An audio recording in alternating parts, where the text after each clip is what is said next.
Anyone that's on Facebook will know about this. I'll just put this up. Okay. Tom Wanks. Yeah, forget Tom Hanks. But this app that appeared during the week this week, it's been in all of the papers, right? And then one day, for no particular reason, everyone started posting pics of themselves like this on Facebook. And it's the app is called My Profile App. And you put your picture into it, you agree to the terms and conditions and the permissions of that app, which no one clearly read. And it's free as well, no doubt. And obviously it's free, and within the space of 48 hours, everyone was using it. Okay, now, obviously, some people were smart and they didn't use it. Some people had a lot of fun using it. And they fed it with, because everyone was like, oh, look at this, look at my profile picture, look how cool it looks. But there's a big but here. Yeah, newprofilepic.com. So it turns out, according to the mainstream media, that Putin is responsible, okay? Hundreds of thousands of people have uploaded high-quality pictures of their faces. Facebook warned a popular profile pic is sending their data directly to Moscow. Of course they are. Of course. To do what? Right. And does anyone recognise this person on the right? No. I think that's the woman who lied and said that her daughter had been kidnapped, but she hidden her under the bed. Yeah, the one. Yeah, that's it, from Dewsbury. I can't remember their name. Anyway, right. So here is the. This is the company that owns newprofilepic.com. Apparently, it's in Moscow. It's all a bit wishy-washy, but we looked a bit deeper. Shannon Matthews, that's what she'll call it. That's it, Shannon Matthews. Good work. So this new profile picture thing, the cartoon profile app, has anyone actually looked who owns it? I did. If you check the privacy page, it's owned by Line Rock Investments. Who are they? Line Rock are registered in the British Virgin Islands, and RA67 is a company director. Line Rock, in turn, owned by Anderson Business Services, who are located in Moscow. Now, whether or not this is really a Russian company is pretty irrelevant. The next bit is very interesting. It's working in the field of quantum physics and has a focus on developing tech for quantum computing. You can see some of their past papers here on ResearchGate. A quantum-powered AI machine learning algorithm has long been the goal of facial recognition tech. The ability to simultaneously search 8 billion faces and come up with a 100% match in a nanosecond, as opposed to having to trawl through a database with classical computers, is the goal here. Doing it in seconds what could take months or years using classical computing. Now combine this tech with a surveillance state, owned CCTV all over the place, a regime like is in power in Moscow, and you can track and remove opponents in the regime. Obviously, whoever wrote this is Russia-phobic, right? All they had to do was offer a free cartoon profile pic, and the AI had as many different faces to train as possible. So I'm sort of discounting the fact that whatever the Moscow doesn't really matter. The fact is, forget the Russia bit. Yeah, forget the Russia bit. That's replace the word Russia with CIA or NATO. Or deep state. Yeah. Lo and behold, the free app that everyone starts using, it now has a very good everyone meaning those that went to the Britney Spears concert. Yes, you can tell who went to the Britney Spears concert immediately because they all changed their profile picture to something like this. I saw that once and I thought, that's amazing. I'm definitely not going to do that. Yeah, because it's free and everyone's doing it.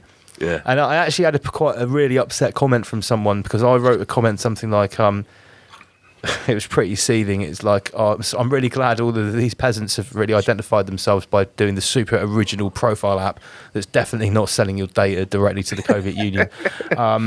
One of the viewers of the show was like, oh, I'm not a sheep. I did it. And I was like, well, were you the first person to do it? Or did you do it after everyone else had done it? And they didn't reply. I mean, it's bloody. I mean, that level. I mean, imagine giving that level of technology away for free for nothing back. Why would you do it? Not only this, I mean, that Chris, is some technology, that is. There are people posting screenshots of their mobile banking apps that they had like $59.99 taken out over and over again after this happened. Have you guys come across NVIDIA? Yes. Yeah. They're first. They've just done an Omniverse Audio 2 face. Omniverse. Yeah. I was going to talk about that tonight, actually, but it just went on a bit too long. Yeah, where you can do. You got to tell us now.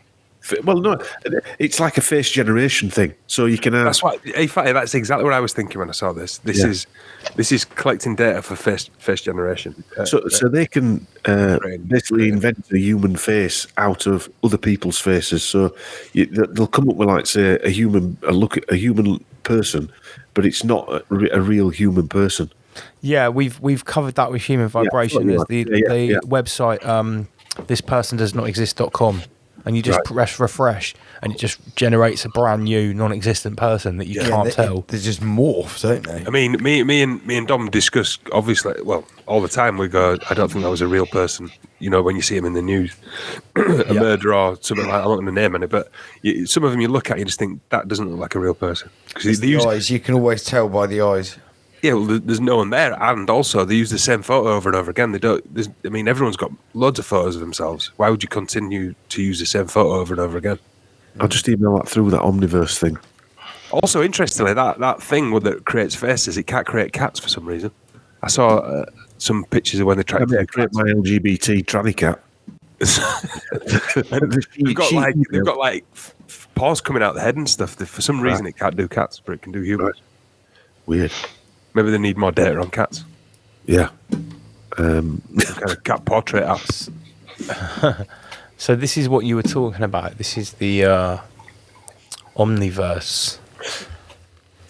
Quickly and easily generate expressive facial animation from just an audio source with NVIDIA. Oh, right, I see. Mate, this is something totally different. Oh, it's the anime. So NVIDIA's deep learning AI basically will take your audio source, which I'm going to assume is human speech, and we'll put it through one of these digital masks, and this will actually mouth it with totally realistic human expressions. That's what that means. Yeah, and then that audio, then you can utilise with the face. So they do a face generator as well. So this is proper schwabology. Well, this is deepfake technology. I think they're using some type of biosonar for this. Right. Sonar technology, which is sound navigation and ranging, or sound propagation. Oh, okay. Wait. Because they have to. Oh, look at this. Look at the audio input comes in a waveform. Then it goes basically to a tesseract or something. It goes to a counter-rotational G-star. Humans have a biosonar, so they're going to have to kind of make a synthetic version of it.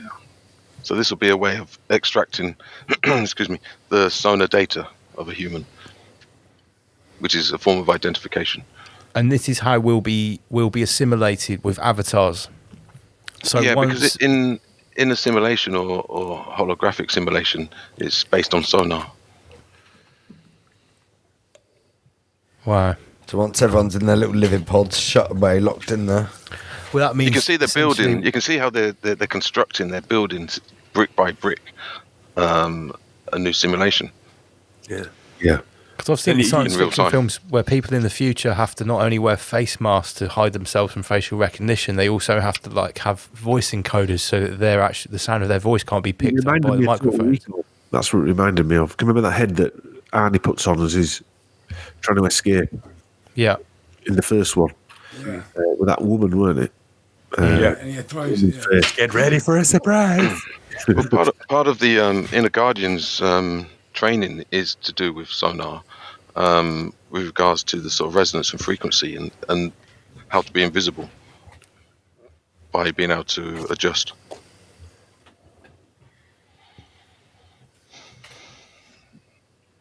Yeah, I'm just looking through this. Yeah. I mean, there's senses. There's senses that humans have that majority of humans don't even realize exist. But the dark occultists are fully aware of it. And this is what I'm trying to say, that, at some point we're going to have to wise up. We're going to have to up our game. Yeah. To stand a chance or half a chance.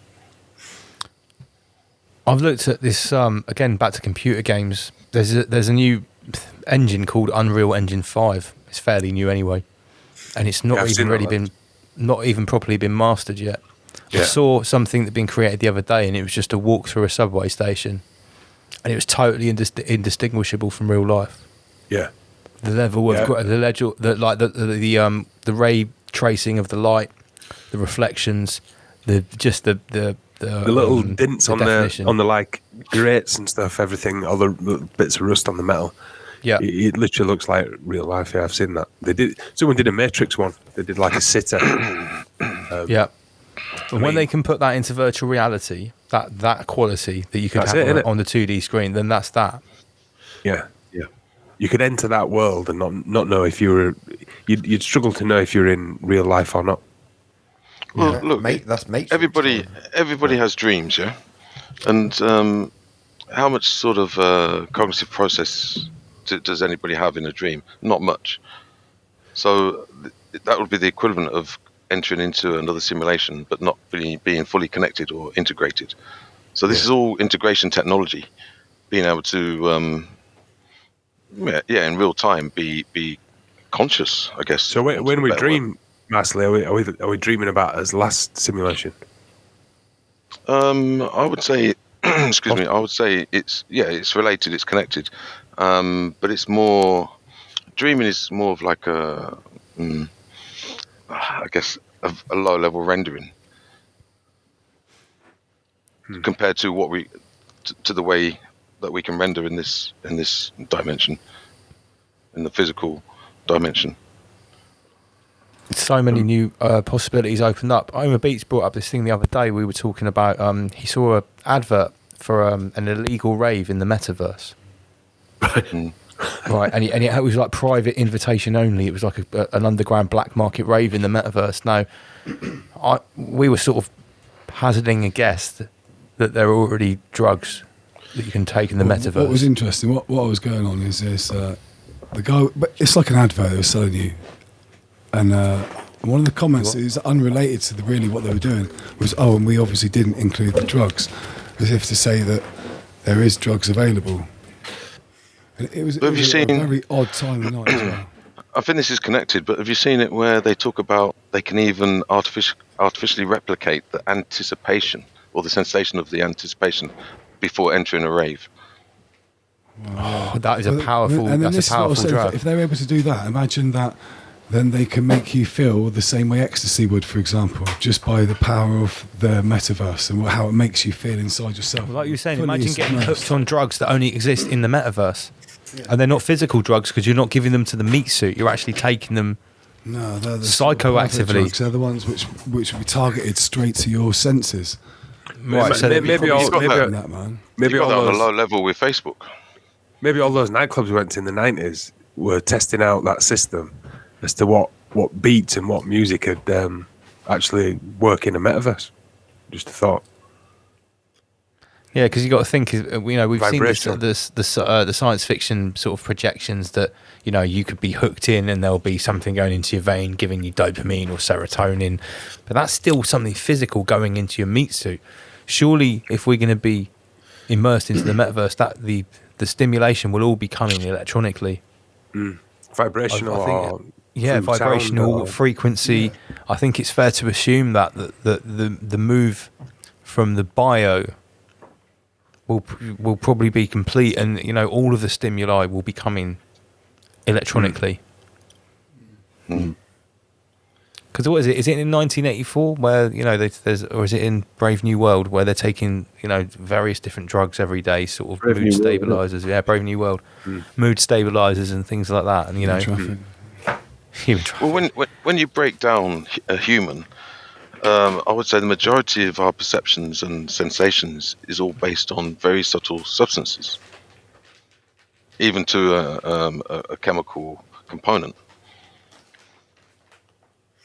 Well, they say technically there's only like 3 things that we enjoy, which is dopamine, serotonin, and endorphins. Yeah. All levels of human enjoyment, whether it's physical, emotional, or spiritual, are actually derived from a combination of those 3 chemicals.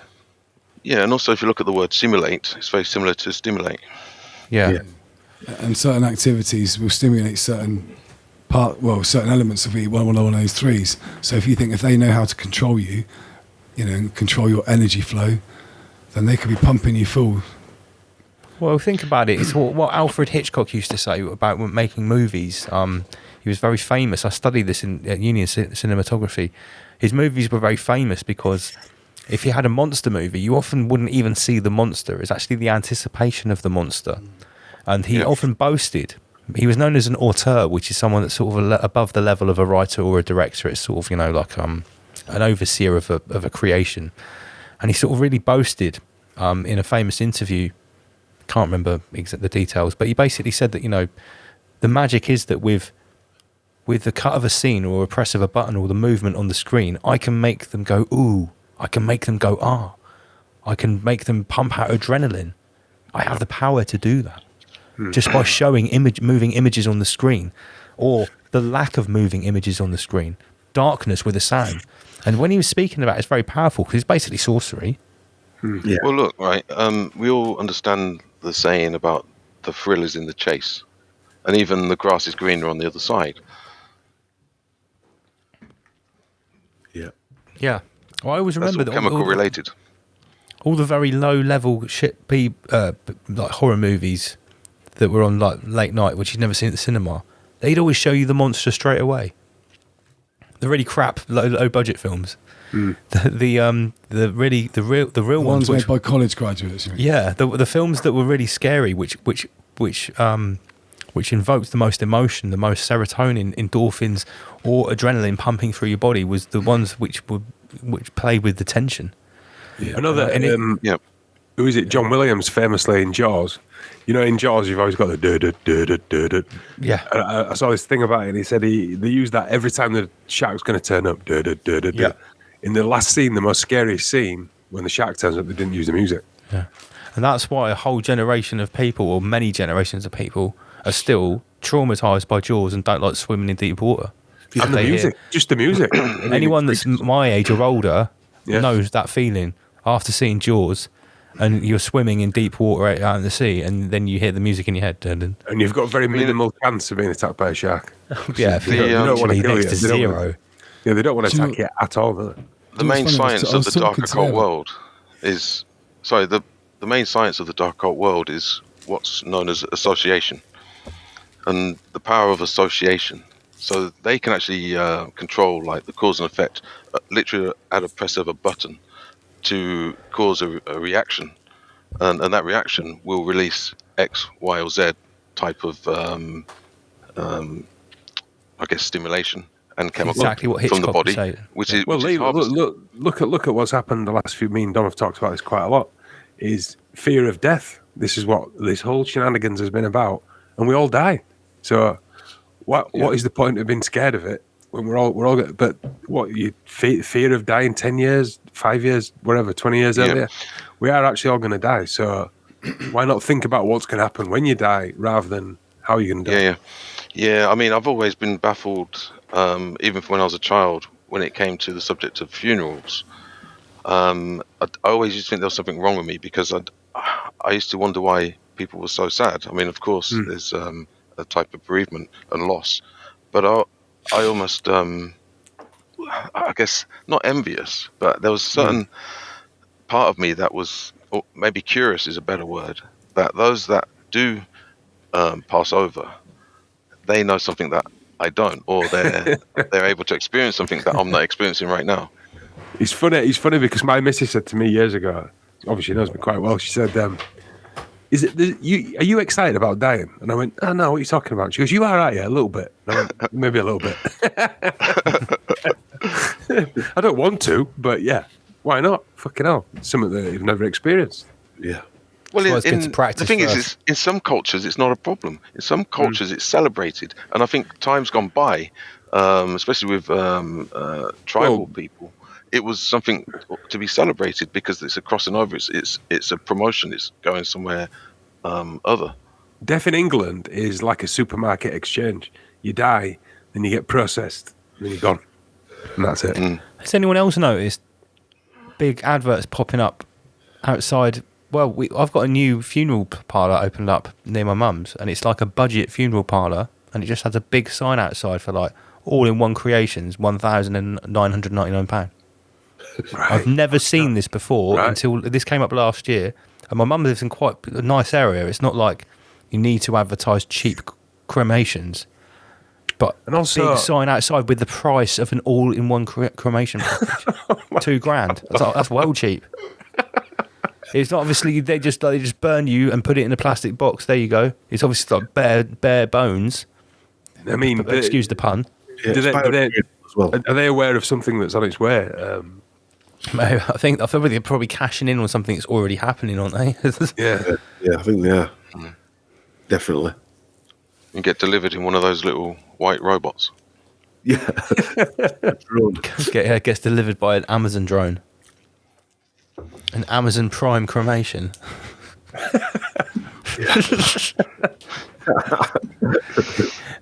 To be fair, only Jeff Bezos could beat a price like that.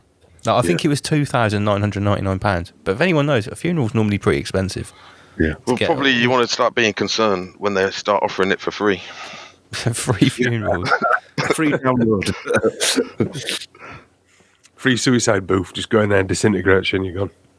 But it comes with a complimentary upload to the metaverse. So as soon as you top yourself, you go straight Straight in there. Yeah. straight to Epstein land. Jeez.